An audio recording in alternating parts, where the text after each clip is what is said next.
ஆக இப்போ ஸ்டேட்டஸ்ஸு மேலப்பாளையத்துலேருந்து வேலைப்பாளையத்துலேருந்து எவ்வளோ வண்டி இருக்குதுன்னு பார்க்குறேன். வேலைப்பாளையம்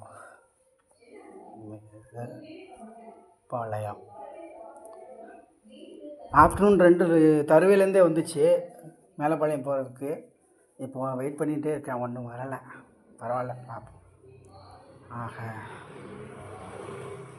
மேலப்பாளையம்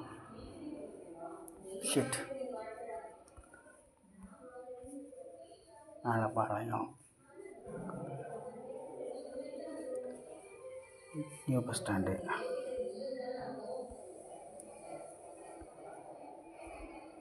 ஆட்டோ, பைக்கு மேலப்பாளையத்தில் ஒன்று இருக்குது. அப்போ ஆட்டோ ஓகே, ஸ்க்ரீன் ஆஃப் பண்ணிடுவோம்.